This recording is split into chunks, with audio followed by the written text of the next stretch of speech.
Estamos estudiando Gedeón hace 15 días, ¿verdad?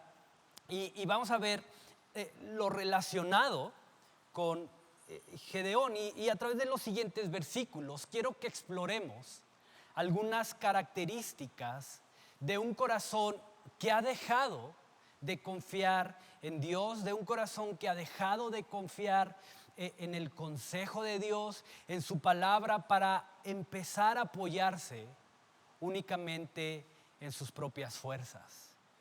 Pero antes de entrar directamente a la porción, déjame darte un poco de contexto de lo que está pasando, porque después de que Gedeón tiene este encuentro y experimenta el poder y la presencia de Dios, Dios le ordena salir a la batalla, a enfrentar a los madianitas que se habían juntado con otro pueblo llamados los amalecitas y un par de pueblos más, un par de pueblos del oriente, con un ejército de tan solo 300 hombres, que lo único que llevaban para pelear eran armas simbólicas como trompetas, como antorchas, como vasijas de barro que en determinado momento de la batalla Dios les manda usar, Dios les manda romper vasijas, Dios les manda prender las antorchas, Dios les manda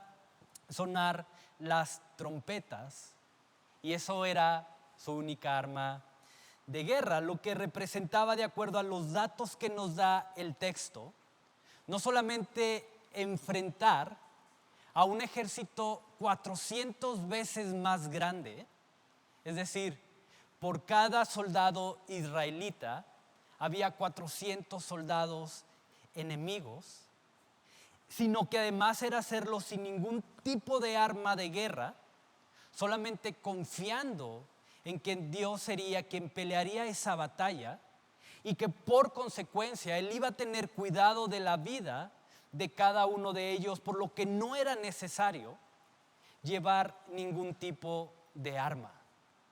Entonces, cuando alguien te diga nadie va a la guerra sin fusil, ¿has oído esa expresión? ¿No? Cuando, yo como maestro la uso mucho, ¿verdad? O cuando, ¿por qué no traes pluma? ¿No? ¿Por qué no traes tu Biblia? ¿Verdad? Nadie va a la guerra sin fusil. Dile sí, el ejército de Gedeón fue a la guerra sin armas. Ahora, me encanta porque esta victoria nos permite ver que Dios no necesitaba de un ejército grande, que Dios no necesitaba de armas poderosas para darles la victoria y para poder establecer su voluntad. 300 hombres fue lo que Dios necesitó. Y quiero que medites en esto. Pero un corazón lleno de fe, un corazón dispuesto a obedecer, cuando es puesto en manos de Dios, puede hacer mucho más de lo que puede hacer cuando confía y actúa en sus propias fuerzas. Entonces, nunca olvides eso, por favor. Un corazón lleno de fe, cuando es puesto en manos de Dios, puede hacer más de lo que puede hacer en sus propias fuerzas. Entonces, lo que vamos a estudiar hoy es lo que pasa después de esa victoria, mientras Gedeón va persiguiendo a Seba y a Salmuna, que son dos líderes madianitas, quien al ver lo que está pasando, quien al ver cómo Dios está entregando en manos de los israelitas a su ejército, deciden huir junto con unos 1,500 hombres a un lugar en el desierto llamado Carcor. Entonces, es lo que vamos a ver el día de hoy. Entonces, acompáñame a Jueces, por favor. Capítulo 8, versículos del 1 al 27, aunque voy a leer primero nada más del 1 al 3, pero vamos a abarcar toda esa porción. Jueces capítulo 8, versículos del 1 al 27. Pero los hombres de Efraín le dijeron: ¿qué es esto que has hecho con nosotros, no llamándonos cuando ibas a la guerra contra Madián, y le reconvinieron o le exhortaron fuertemente, a los cuales él respondió: ¿qué he hecho yo ahora comparado con ustedes? ¿No es el rebusco de Efraín mejor que la vendimia de Ebiezer? Dios ha entregado en nuestras manos a Oreb y a Zeeb, príncipes de Madián, ¿y qué he podido yo hacer comparado con vosotros? Entonces el enojo de ellos contra él se aplacó, luego que él habló esta palabra. Y me voy a detener ahí, pero acompáñame por favor a orar.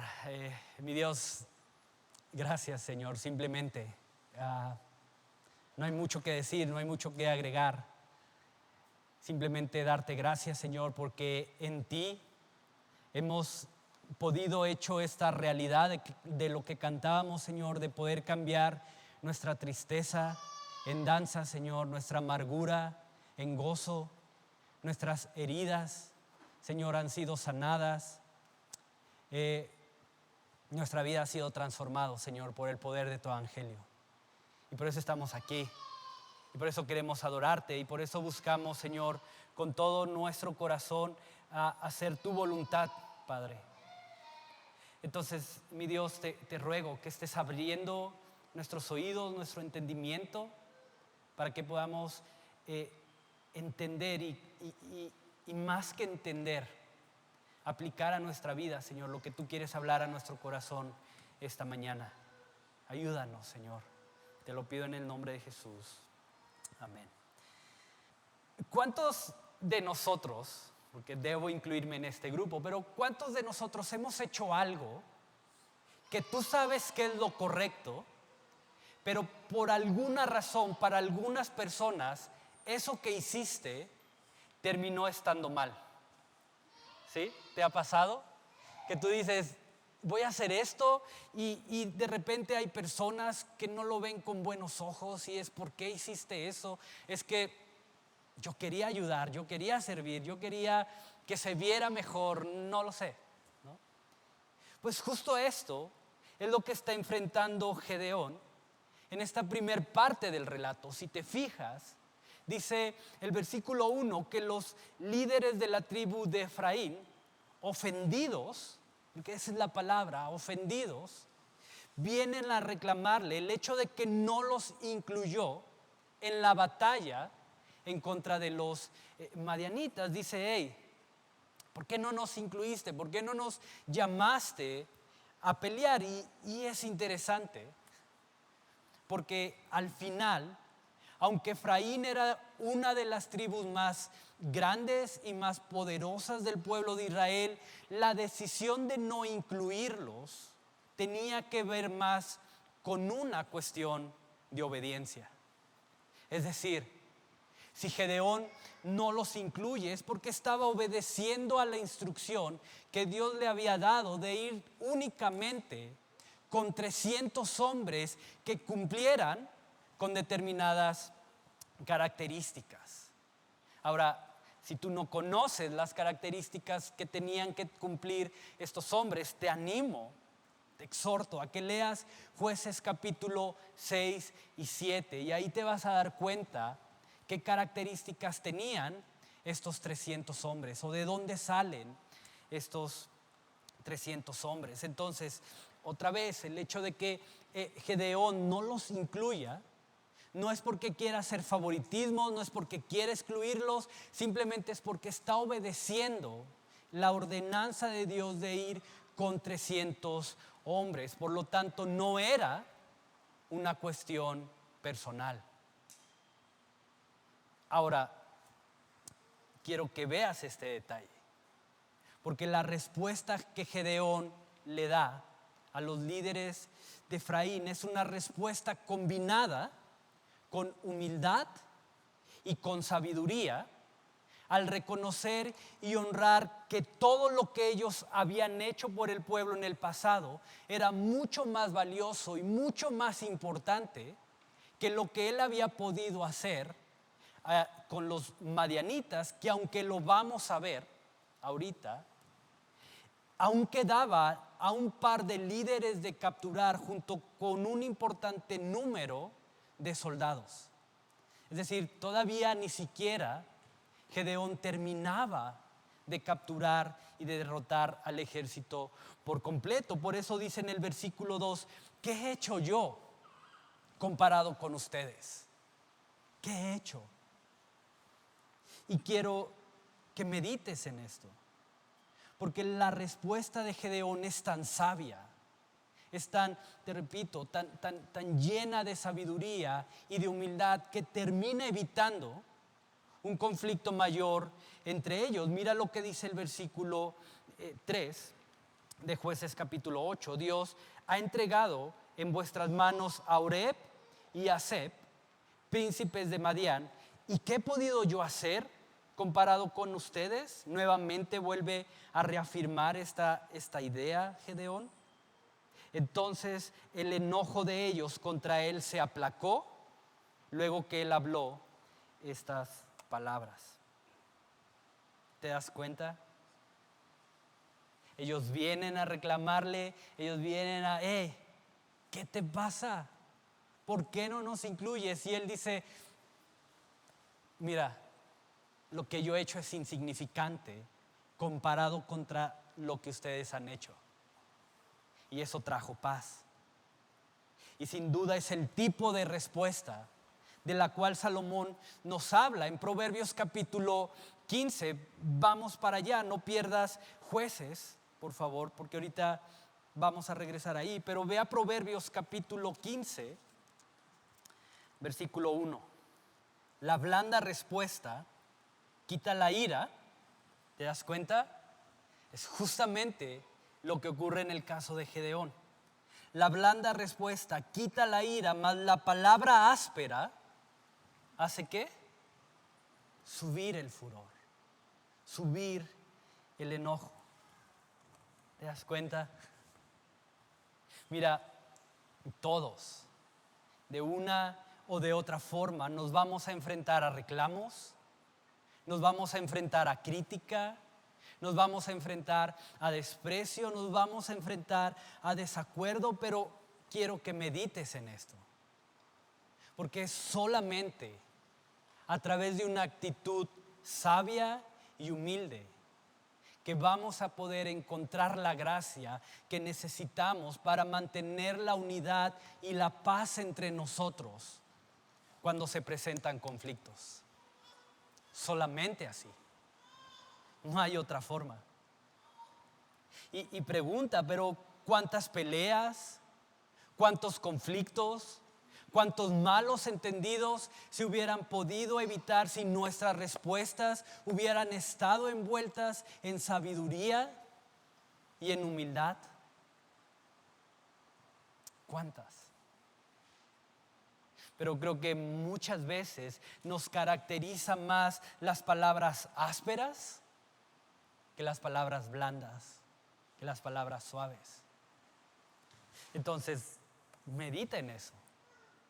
Pero cuántas peleas, cuántos conflictos, cuántas discusiones innecesarias se hubieran podido evitar si tus respuestas hubieran sido envueltas en humildad y en sabiduría, como lo hizo Gedeón. Ahora, la historia de Gedeón sería una historia increíble, sería una historia que pudiéramos enmarcar en un cuadro y tenerla ahí a la vista, ¿no? Si terminara ahí.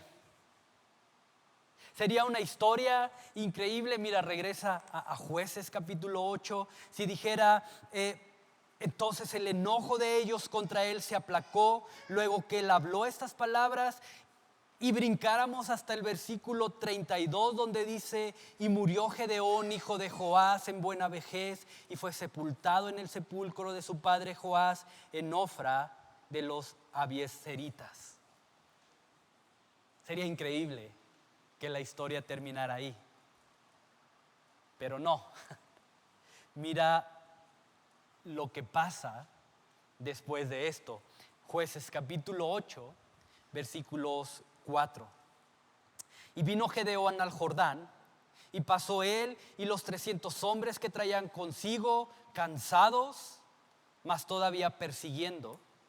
Y dijo a los de Sucot: yo os ruego que deis a la gente que me sigue algunos bocados de pan, porque están cansados.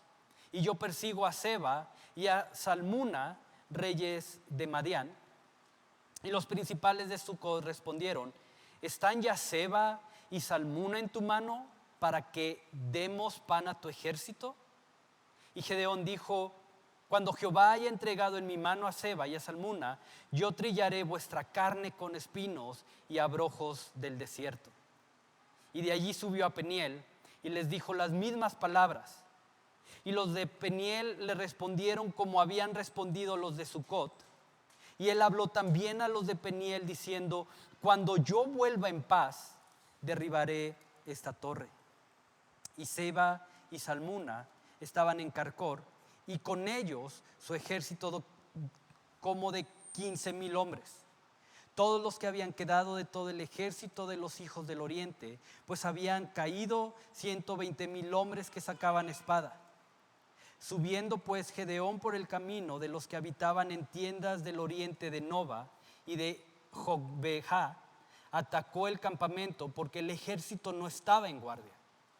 Y huyendo Seba y Salmuna, él los siguió y prendió a los 2 reyes de Madián, Seba y Salmuna, y llenó de espanto a todo el ejército. Entonces Gedeón, hijo de Joás, volvió de la batalla antes que el sol subiera, y tomó a un joven de los hombres de Sucot y le preguntó, y él le dio por escrito los nombres de los principales y de los ancianos de Sucot, 77 varones. Y entrando a los hombres de Sucot, dijo: he aquí Seba y Salmuna, acerca de los cuales me aseriste o me ofendiste o te burlaste diciendo: ¿están ya en tu mano Seba y Salmuna para que demos nosotros pan a tus hombres cansados? Y tomó a los ancianos de la ciudad y espinos y abrojos del desierto y castigó con ellos a los de Sucot. Asimismo derribó la torre de Peniel y mató a los de la ciudad. ¿Ves? Por eso te digo que si la historia de Gedeón hubiera terminado antes, hubiera sido una historia increíble, pero no. Y lo que nos deja ver esta parte de la vida de Gedeón es ese hombre sabio, ese hombre humilde, el Gedeón temeroso e inseguro que fue encontrado sacudiendo el trigo en secreto. Ahora que se siente con poder y con autoridad, se vuelve amenazante ante el rechazo y ante la oposición de los líderes de Sucot y de Peniel de no darles comida. Y lleno de resentimiento, decide castigar con violencia a ambos. Y es curioso, porque el corazón de Gedeón se consume en resentimiento ante el desprecio, cuando, si lo recuerdas, anteriormente él mismo se despreciaba y se descalificaba a sí mismo. ¿Lo recuerdas? Cuando el Señor viene y está limpiando el trigo en el lagar y Gedeón le dice: Señor, ¿cómo me pides que yo haga esto? Si mi familia es de las más pobres en Manasés, si yo soy el hijo menor de la casa de mi padre, yo no puedo hacer eso. Y el mismo Gedeón en el pasado se despreciaba y se veía como alguien incapaz de hacerlo. Pero ahora que alguien más, ahora que siente cierto poder, ahora que siente que tiene cierta autoridad, cuando alguien lo desprecia, dice: vas a ver. La realidad es que sin la presencia y sin el poder de Dios obrando en la vida de Gedeón, él seguiría haciendo eso. alguien totalmente descalificado, alguien totalmente incapaz de hacer cualquier cosa que tuviera que ver con cumplir con la voluntad de Dios. Pero Gedeón lo había olvidado. Gedeón había olvidado de dónde venía su fuerza, de dónde venía su capacidad de hacer lo que estaba haciendo. Y es peligroso que olvidemos eso. Entonces, parte de nuestro ADN como iglesia es siempre recordar que somos totalmente dependientes de la presencia y del poder de Dios para ser capacitados y fortalecidos para poder hacer su voluntad. Siempre. Que sin Él no somos nada. Que separados de Él, lo dijo Jesús así, nada podemos hacer relacionados con su voluntad. Entonces, ojo con eso. Y quiero que veas lo profundo de esto, porque tanto Sucot como Peniel eran ciudades hermanas, eran ciudades pertenecientes a las familias de Gad y de Manasés. Entonces, lo que tendría que ser una lucha enfocada en los enemigos del pueblo, de pronto se volvió en una lucha por imponer el poder, por imponer la autoridad, por imponer el respeto en contra de sus propios hermanos, en contra de sus propias familias, algo que evidentemente no estaba en el corazón ni en la voluntad de Dios. ¿Te das cuenta? ¿Sabes? Creo que lo impresionante de la victoria que Dios le había dado al derrotar a estos 1,200 hombres con un ejército de tan solo 300 personas.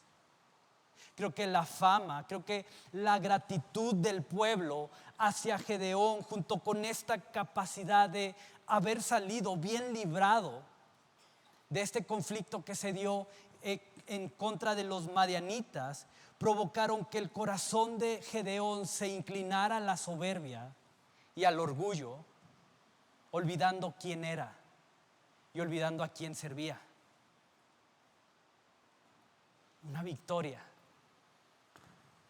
Y creo que por eso la Biblia, tu Biblia, está llena de advertencias que nos llaman a estar mucho más atentos y a tener mucho más cuidado de nuestras aparentes fortalezas que de nuestras debilidades. De hecho, a través de Pablo, en 2 de Corintios, somos llamados a ver nuestras debilidades más bien como medios de gracia que nos ayudan a caminar en fe y en dependencia a la presencia y el poder de Dios. Por eso dice el apóstol Pablo: prefiero gozarme en lo que son mis debilidades que en aquellas aparentes fortalezas, porque cuando nos sentimos fuertes, quedamos completamente expuestos y vulnerables a dejar el consejo de Dios y su cuidado. De hecho, si has estado de manera regular con nosotros mientras hemos estudiado el libro de Jueces, vemos que lo que inicia esta declive, esta espiral descendiente en la vida del pueblo es justamente eso, que el pueblo comenzó a sentirse fuerte. Porque es cuando nos sentimos fuertes que nuestro corazón comienza a ser guiado por nuestras propias decisiones. Es cuando nos sentimos fuertes que comenzamos a tomar decisiones sin el cuidado y sin la necesidad de consultar el consejo de Dios y su voluntad. Entonces, ojo con eso también. Mira, acompáñame a Oseas, no pierdas Jueces, ahorita vamos a regresar ahí. Oseas, capítulo 13, versículo 5 y 6, que creo que es el retrato perfecto de lo que le ocurre a Gedeón. Yo te conocí en el desierto, en tierra seca, en sus pastos se saciaron y repletos se ensoberbeció su corazón. Por esa causa se olvidaron de mí. ¿Te das cuenta? Y Dios había llamado a Gedeón en su desierto. Dios había llamado a Gedeón cuando lleno de temor se tenía que esconder para poder limpiar el trigo, pero ahora que sentía que tenía cierto poder, ahora que su corazón estaba saciado, como dice Oseas, con el reconocimiento, con la gratitud del pueblo al punto que querían hacerlo rey, permitió que la soberbia y el orgullo dominaran su corazón, lo que terminó por llevarlo a dejar de buscar la presencia y el poder de Dios en su vida. Y así como nuestra obediencia, nuestra adoración, así como nuestra alabanza se pone a prueba en los momentos de dificultad, creo que en donde deberíamos de estar más atentos es cuando nuestra vida alcanza cierta estabilidad, cuando nuestra vida alcanza cierta paz. Deberíamos de estar mucho más atentos cuando nuestra vida alcanza o comenzamos a caminar en cierta victoria, porque sabes, ahí no hay presión que nos haga clamar. Cuando en nuestra vida hay estabilidad, no hay aflicción que humille nuestro corazón. Y es donde más fácil podemos desviarnos. Entonces, ten cuidado con eso. Y quiero que veas lo profundo de esto, porque el orgullo de Gedeón lo llevó a hacer algo que no solamente hizo que su corazón se desviara todavía más, sino que arrastró e influyó en el pueblo para que terminara corrompiéndose. Regresa a Jueces, por favor. Voy a leer desde el 22. Y los israelitas dijeron a Gedeón: sé nuestro Señor, tú y tu hijo y tu nieto, pues que nos has librado de mano de Madián. ¿Te das cuenta el reconocimiento del pueblo diciendo: vuélvete nuestro rey y que tu familia reine sobre nosotros? Versículo 23. Mas Gedeón respondió: no seré señor sobre vosotros, ni mi hijo os señorará. Jehová señorará sobre vosotros. Y pareciera una respuesta otra vez muy sabia, pero mira lo que pasa en el versículo 24. Y les dijo Gedeón: quiero haceros una petición, que cada uno me dé los zarcillos de su botín, pues traían zarcillos de oro porque eran israelitas. El hombre que quiere decir que no quiere ser rey está demandando el oro. Está diciendo: bueno, no quiero ser su rey, pero tráiganme su oro, por favor. Ellos respondieron: de buena gana te lo daremos. Y tendiendo un manto, echó allí cada uno de los zarcillos de su botín. Y fue el peso de los zarcillos de oro que él pidió 1,700 siclos de oro, que aproximadamente son 19 kilos de oro puro, sin las planchas y los joyeles y vestidos de púrpura que traían los reyes de Madián, y sin los collares que traían sus camellos en el cuello. ¿Te das cuenta? Hasta los camellos los despelucó, ¿verdad? En todo lo que puedan, échenmelo.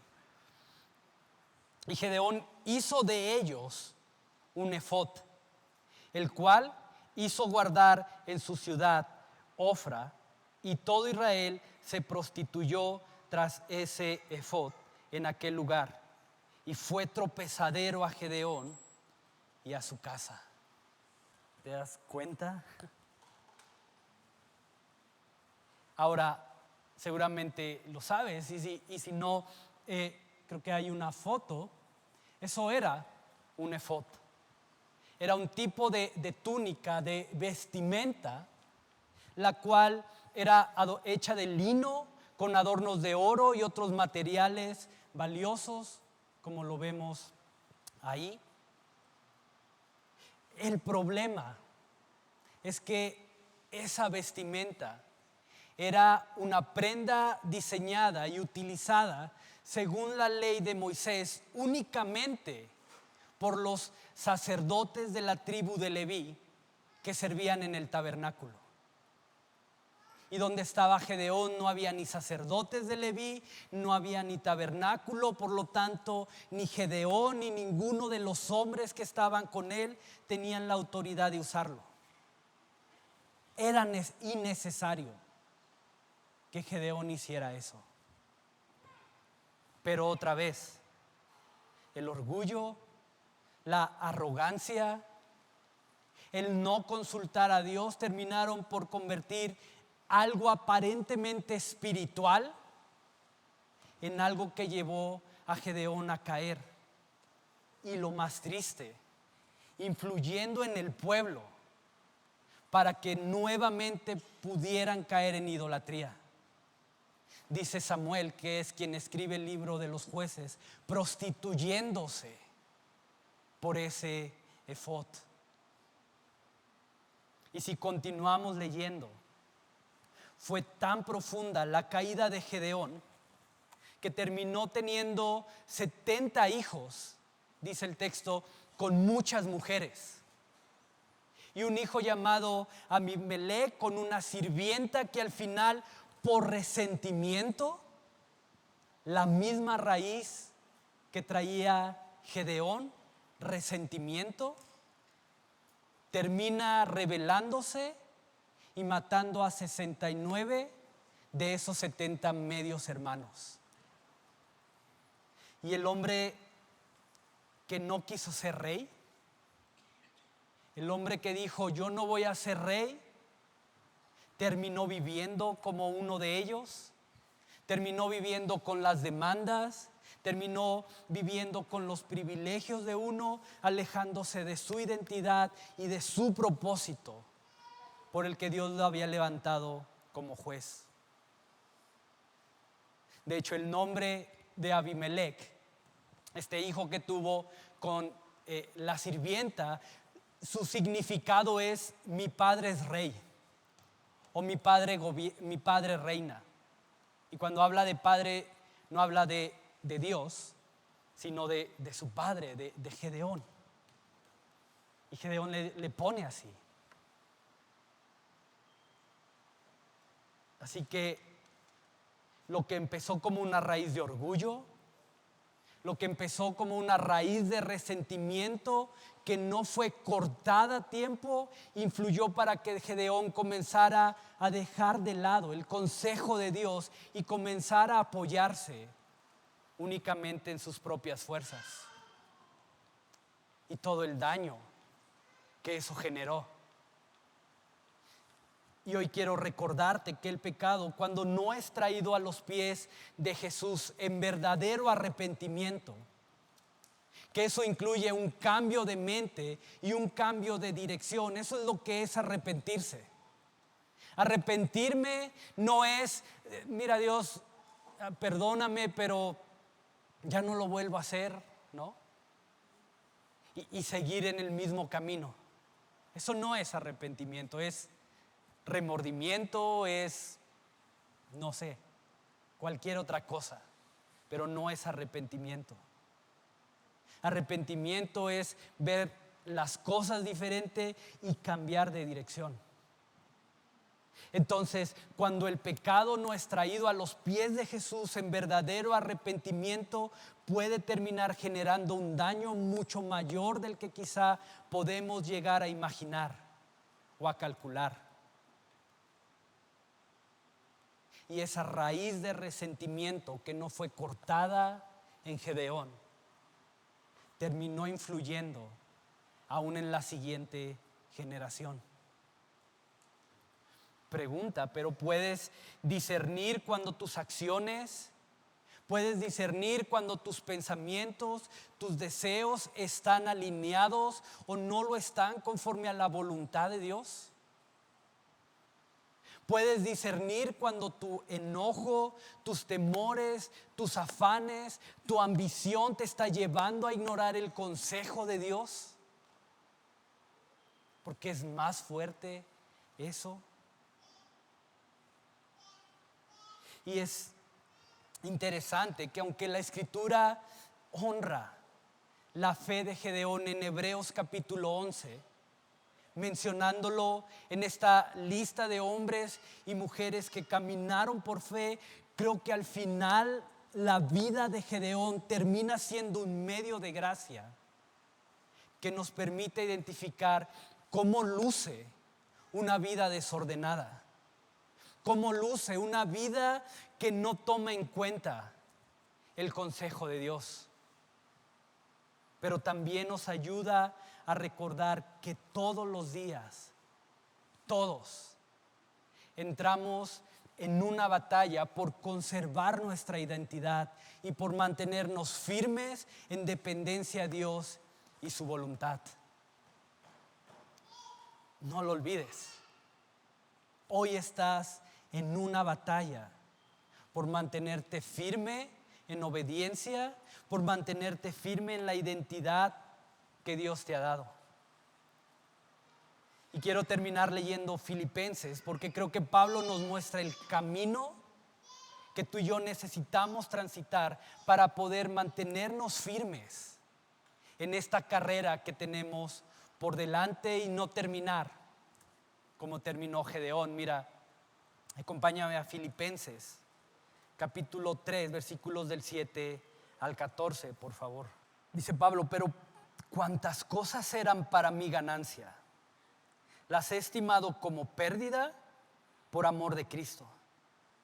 Y ciertamente aún estimo todas las cosas como pérdida por la excelencia del conocimiento de Cristo Jesús, mi Señor, por amor del cual lo he perdido todo y lo tengo por basura para ganar a Cristo y ser hallado en Él, no teniendo mi propia justicia, que es por la ley, sino la que es por la fe de Cristo, la justicia que es de Dios por la fe, a fin de conocerle, dice Pablo, y el poder de su resurrección y la participación de sus padecimientos, llegando a ser semejantes a Él en su muerte, si en alguna manera llegara a la resurrección de entre los muertos. No que lo haya alcanzado ya, ni que ya sea perfecto, sino que prosigo por ver si lo logro asir o agarrar aquello por lo cual fui también tomado por Cristo Jesús.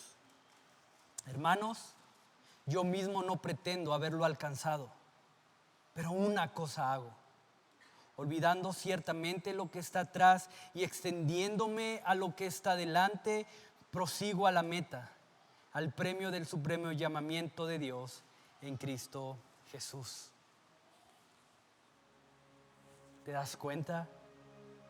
Y Pablo hace énfasis en dos cosas que le han permitido tener la gracia que necesita para tener todo lo que pudiera llegar a representar una fortaleza, como algo que más bien le estorba para seguir avanzando hacia la meta.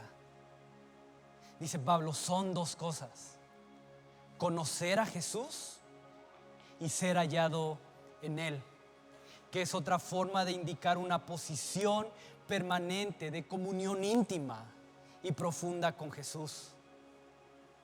Entonces, a medida que crezcamos en conocerle, a medida que crezcamos en permanecer en una comunión íntima con Jesús, podremos permanecer firmes en obediencia, adoración y dependencia a Dios y su voluntad. Pregunta, y quiero que medites en esto mientras pasan los muchachos de la alabanza para poder terminar adorando. Pero ¿cómo está tu tiempo de intimidad con Dios? ¿Cómo está tu tiempo? Y mira, yo sé que probablemente es una pregunta ante la cual tenemos una respuesta en automático. Y podemos decir bien.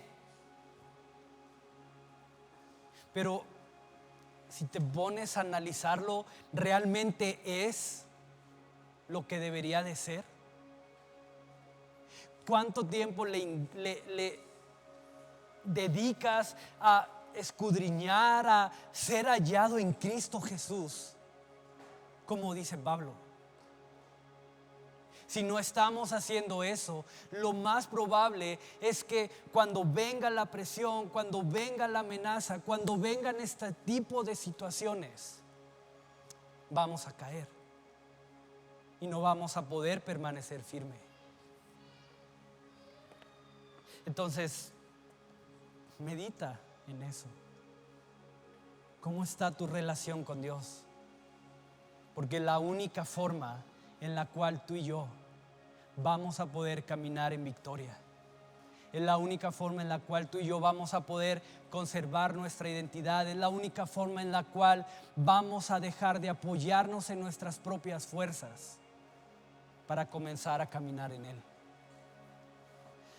Entonces, Padre,